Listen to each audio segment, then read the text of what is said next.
Well, there was this guy and girl who were dating, and they'd been dating for a while, and it was finally time. He was going to ask her the question. So one night he got everything ready, and it was all set, and he asked her to marry him. You know what her answer was? Well, if you'll save up several $1,000s, I will seriously consider it. And we hear that and we laugh, and it's kind of an odd answer, but I guess she's just being prudent. But it's important that she knows that he is able to take care of things, and so she says this. Well, weeks later, they're walking together through the park, and I guess he's getting impatient, but he finally turns to her and he says, when are we going to get married? And she says, well, how much have you saved? He says, exactly $75. And she sighs. Well, I guess that's good enough. Let's go. You see, she compromised because she wanted to get married. It was something that I guess maybe it was important, but she compromised because she wanted to just get married. The thing is, we smile about that, we can laugh about that, but there are some times that compromise just isn't funny.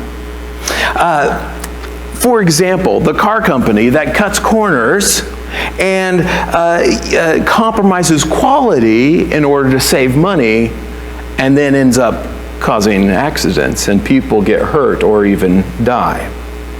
The hedge fund CEO who got greedy and took risks that he knew he shouldn't have, in fact, things that he knew weren't right, he compromised what he knew was right and lost $200 million of his customers' money.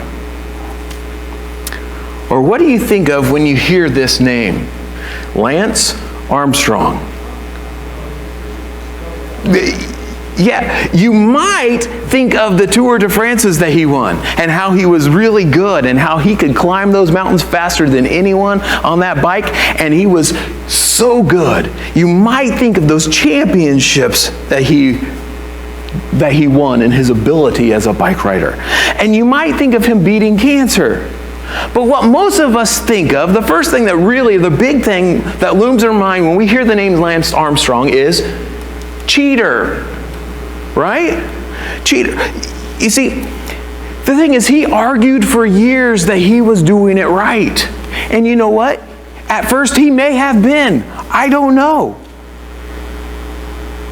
But he argued for years that he was doing it right. And then one day he got caught. But he denied it. And others came up and rallied behind him and supported him. And they said, nah, he's not a cheater. They defended him. Then he really got caught. And he couldn't argue it. He was a cheater. And so then you think about all those victories that he won. And they all have an asterisk by it now. Were any of them legitimate? I don't know. You see, he was a great athlete, but he was also a great cheater. He compromised his integrity and cast a shadow over all his accomplishments.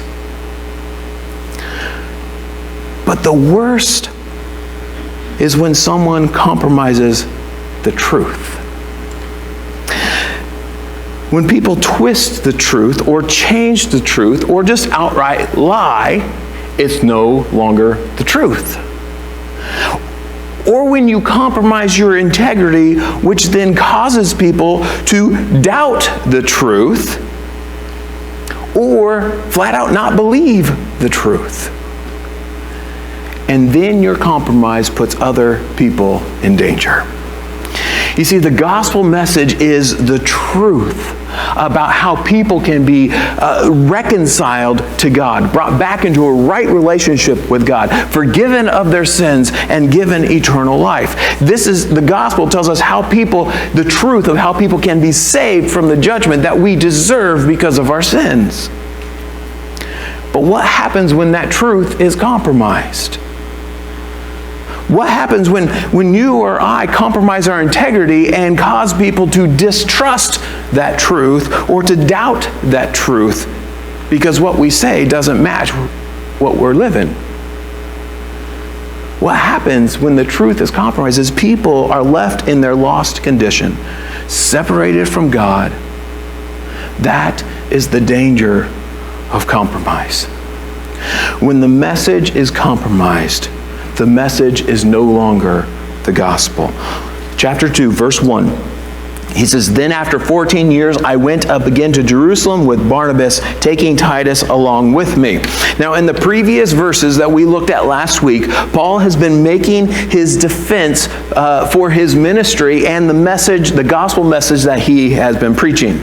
And he told us that he had gotten it directly from God when he saw Jesus there on the road to Damascus. And so God revealed that truth to him, and Jesus sent him to go preach that truth, the gospel message, to Gentiles. And he didn't, when he was revealed that truth, Paul didn't just immediately run to Jerusalem to ask the other apostles if it was right or if what he saw was really true, because he was certain about it. He knew for sure because it came directly from God. Now he's continuing on in that defense, but he's taking a different angle.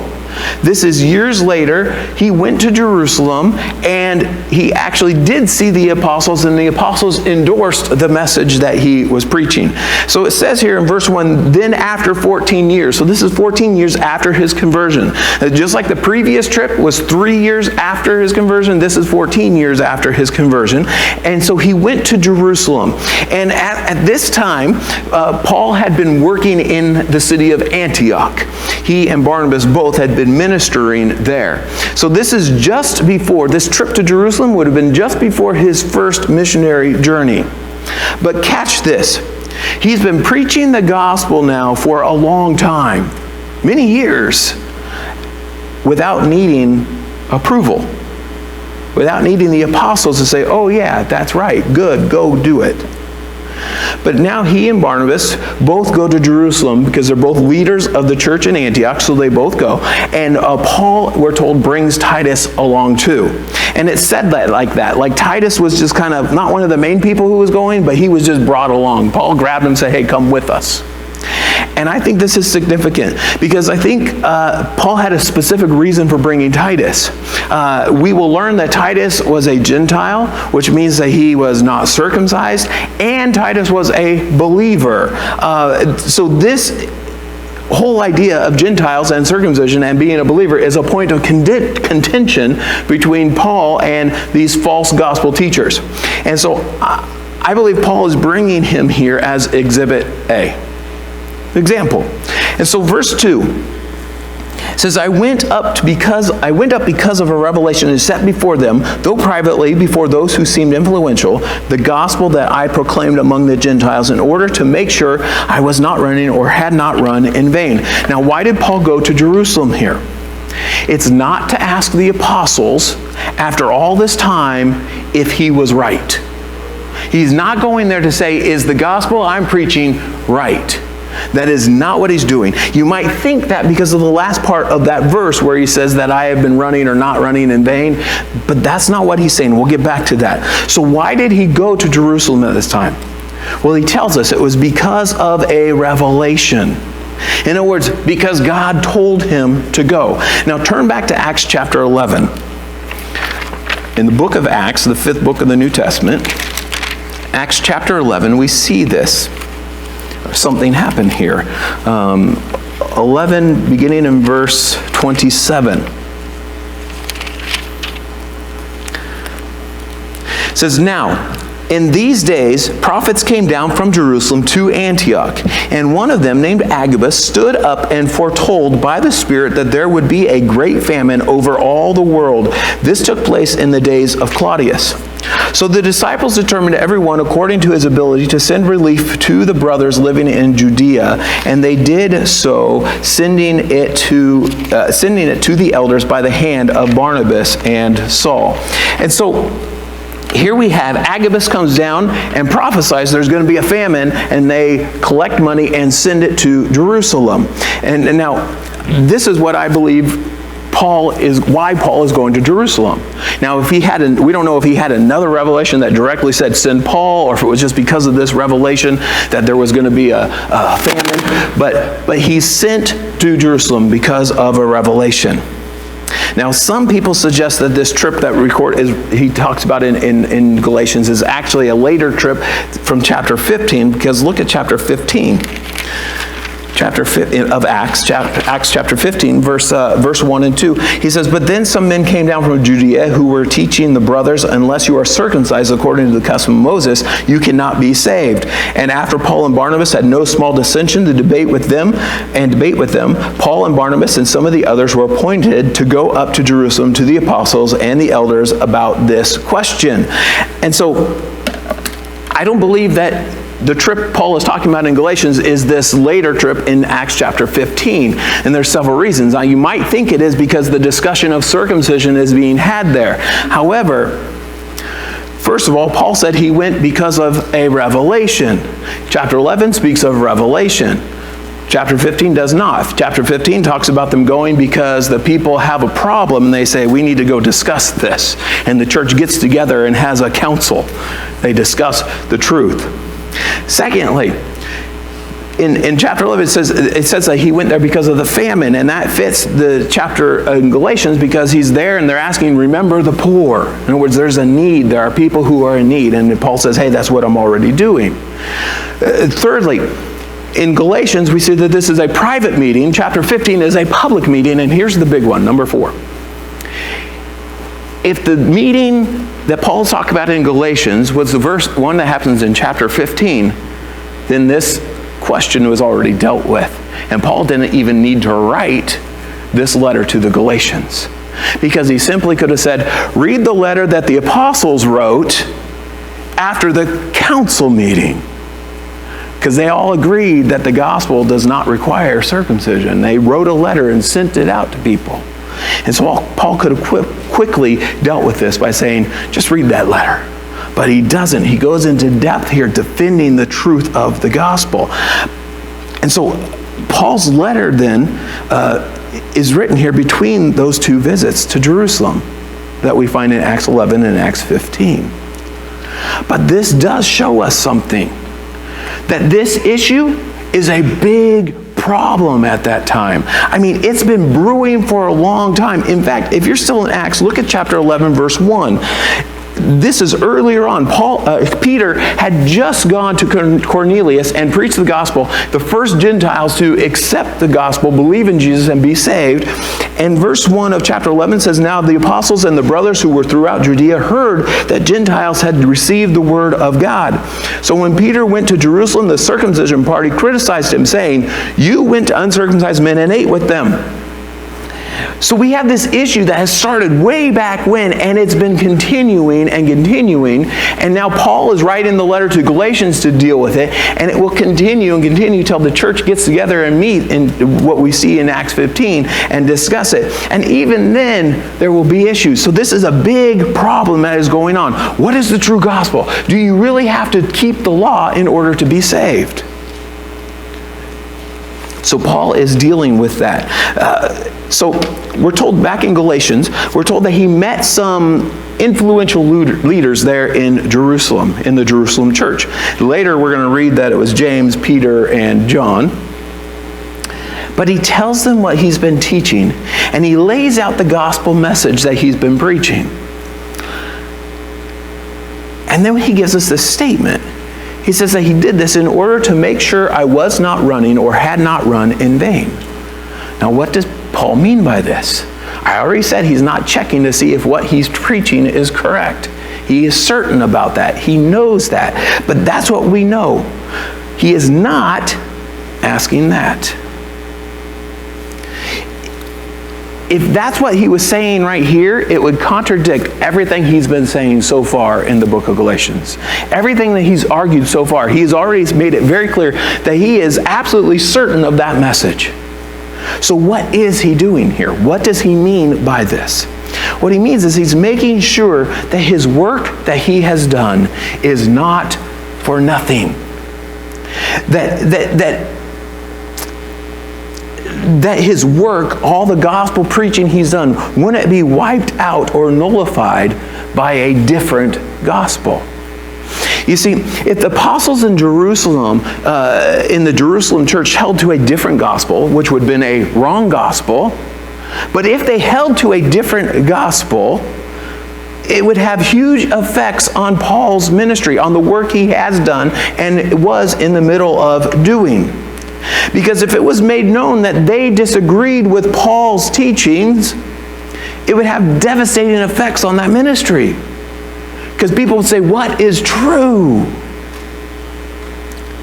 If these respected leaders didn't agree with the true gospel, it would cause big problems. Now, there's already confusion because of these Judaizers. The people are teaching that you have to keep the law to be saved. But if word got out that the apostles didn't believe the same, it would have destructive consequences.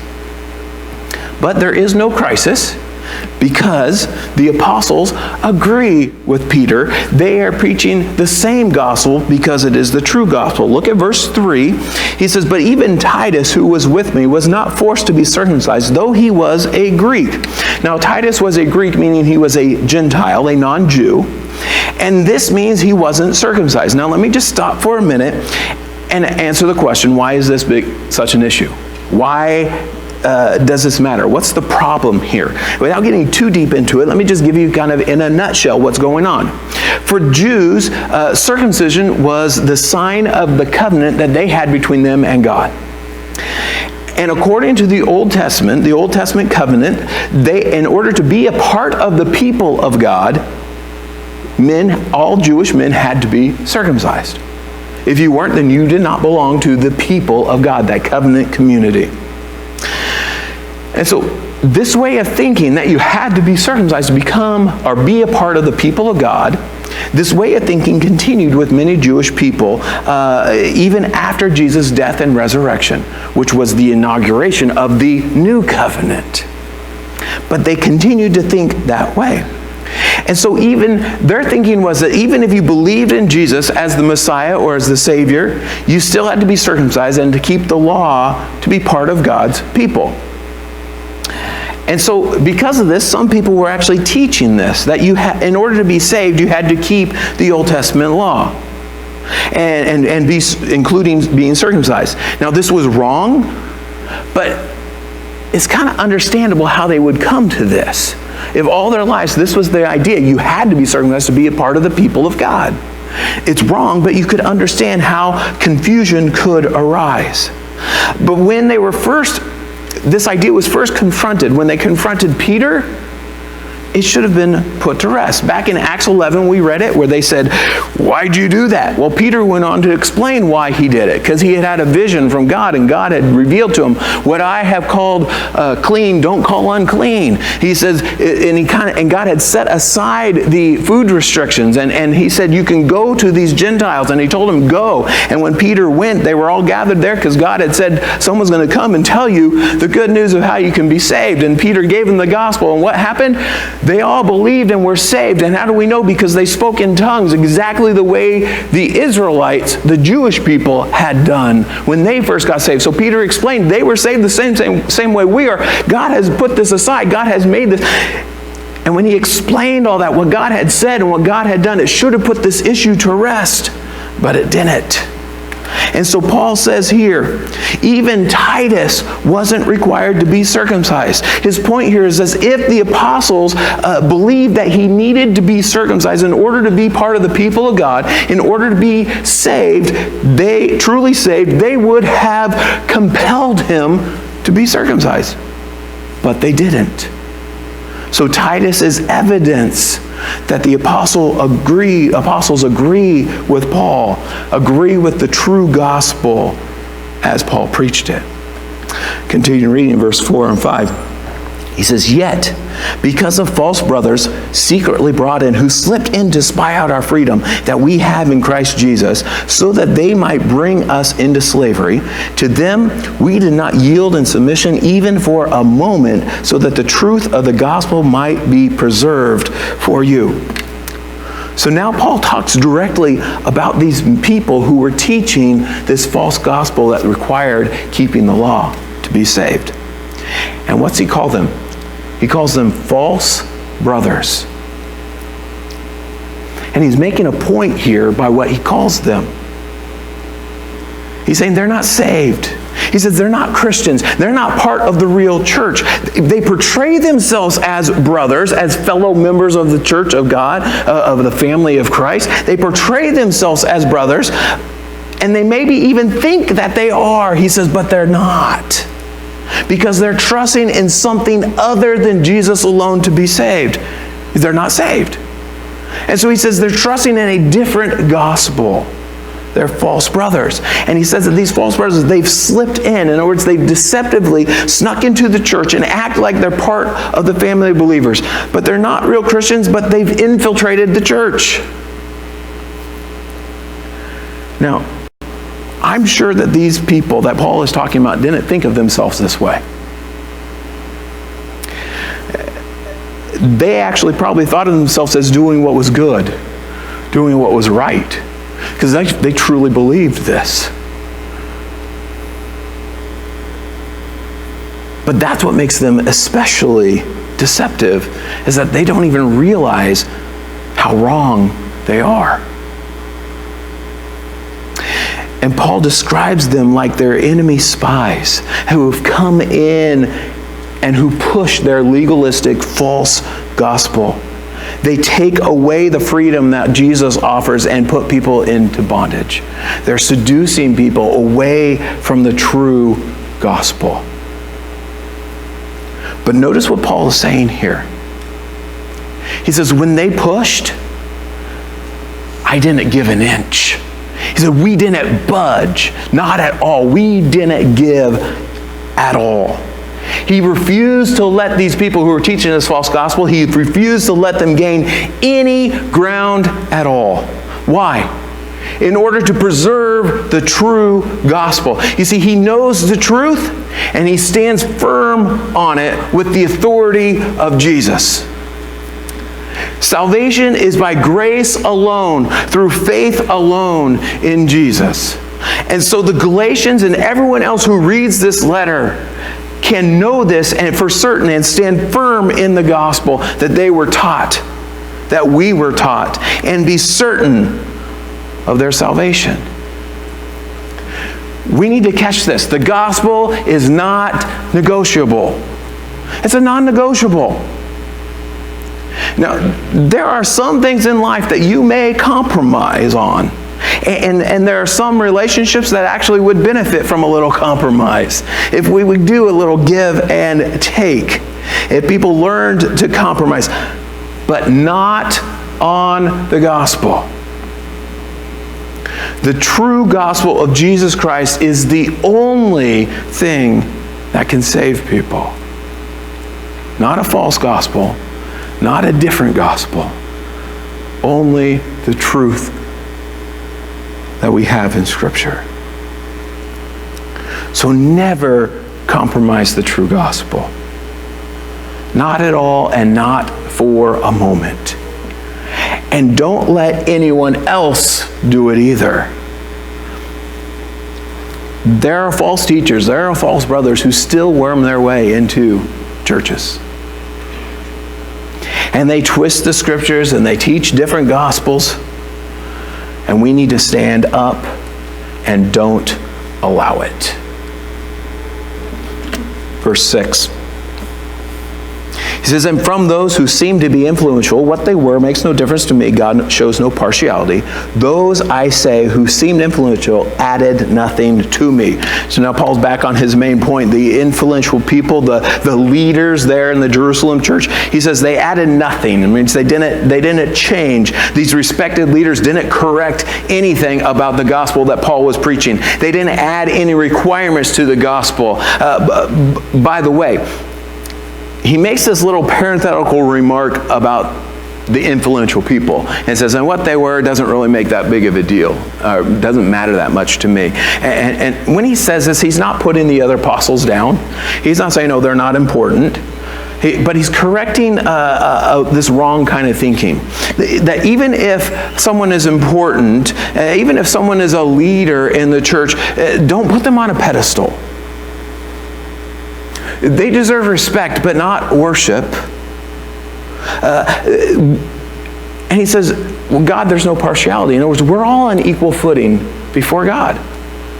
We are all As Christians, we are all sinners saved by grace. So we need to be careful not to make celebrities out of servants of Jesus. Only Jesus deserves the pedestal. But you can see how this idea was working in the lives of these false teachers who may have come and said, well, we were taught by the apostles in Jerusalem. These super apostles. Listen to us, not Paul. Verse 7. It says, on the contrary, when they saw that I had been entrusted with the gospel to the uncircumcised, just as Peter had been entrusted with the gospel to the circumcised, for he who worked through Peter for his apostolic ministry to the circumcised worked also through me for mine to the Gentiles. And when James and Cephas and John, who seemed to be pillars, perceived the grace that was given to me, they gave the right hand of fellowship to Barnabas and me, that we should go to the Gentiles and they to the circumcised. Now, there's two things that happen. When they had this discussion about the gospel and about Paul's ministry, there's two things that happen. First of all, James and Peter and John recognized that it was from God. God had entrusted Paul with this ministry of taking the gospel to the Gentiles, just like he had entrusted the ministry of the gospel, taking gospel to the Jews, to Peter. God was working in both of them, but they had different target audiences. He had sent them different directions. But it was the same message, the same Jesus, the same God. And the second thing that happened is when they recognized what God was doing, they gave Paul and Barnabas the right hand of fellowship. You know what that means? They said, you're one of us. You belong. We're in the same family, the same boat. They made this statement that they belonged to the church and they were on the same mission as the other apostles. It was a statement of unity and of support. They were behind what Paul was doing and preaching. And then verse 10, he says, only they asked us to remember the poor, the very thing I was eager to do. Now this is kind of a little side note, but it's not part of the gospel discussion, but Paul is being totally forthcoming here. He's saying, oh yeah, by the way, they did say one thing. They did ask me to do one thing, to help the poor Christians. And he says, you know what, of course Paul had no problem doing that because he was happy to help. In fact, that's why he was there in Jerusalem to begin with. They were bringing relief, bringing aid. And so now Paul moves on to the next point of his argument. And we see that when Christians compromise their integrity, the gospel message is undermined. Now, his argument is going to take a sudden turn here. He's still defending the gospel message, but he's no longer talking about the origin of the message, and he's no longer talking about whether or not the other apostles agree with him. But now he's telling us about an incident that happened after this private meeting and this show of unity and of support. This happens. Verse 11. But when Cephas, that's Peter, Cephas came to Antioch, I opposed him to his face because he stood condemned. Now Cephas is Peter's Aramaic name, and Paul kind of bounces back and forth between the two names, Peter and Cephas, throughout this passage. But Peter came. We're told at some point in time, Peter went down to Antioch, and which is where Paul and Barnabas were teaching, were ministering. And while he was there, Paul called Peter out for doing something wrong. But why would Paul tell us this? Why does Paul say, by the way, I corrected Peter? Is that what he's doing? Is he gloating? I corrected Peter. That's not what Paul's doing. He's telling us, he's not trying to say he has some higher authority or he's somehow better than Peter. But he's saying that the truth of the gospel is the authority. You see, the gospel is true. Peter knows the truth, but he isn't living in accordance with the truth. So he's not living out what he knows, living out what he believes. And so when Peter was there and was living and acting in a way that contradicted the truth of the gospel, Paul points it out and tells him to get back in line with the truth of the gospel. Now he gives us the details. Look at verse 12 and 13. He says, "For before certain men came from James, he was eating with the Gentiles, but when they came, he drew back and separated himself, fearing the circumcision party. And the rest of the Jews acted hypocritically along with him, so that even Barnabas was led astray by their hypocrisy." You see, Peter was being a hypocrite. That's why Paul calls him out. He was being a hypocrite. He was not living in line with the truth that he knew. He's not living with the truth that he even taught. And he tells us here that he had regularly been eating with the Gentiles. Now the word for eating here, the verb expresses the idea of an ongoing action. So it's like he was regularly eating with the Gentiles. But then he quit. And he regularly, the verb expresses ongoing action again, he regularly began eating separate from the Gentiles. And so this wasn't just a one-time thing and all of a sudden Paul said, wait a minute, why'd you switch tables? But this was a change in behavior. It was a changed pattern of behavior. Now, why is this a problem? What's the issue? Why would Peter have done this? Well, what it's telling us is, first of all, Peter was actually eating with Gentiles. Gentiles ate foods that Jews considered to be unclean, based on the Old Testament law, the Old Testament food restrictions. However, Peter knew it was okay for him to eat with Gentiles and even to eat those unclean foods now because of what God had told him in that vision of the sheet that came down. It's in Acts chapter 11, or previously. And so he knew it was okay, because God said, don't call unclean anything that I have called clean. He had removed those restrictions. And so he could freely eat whatever the Gentiles or anybody was eating.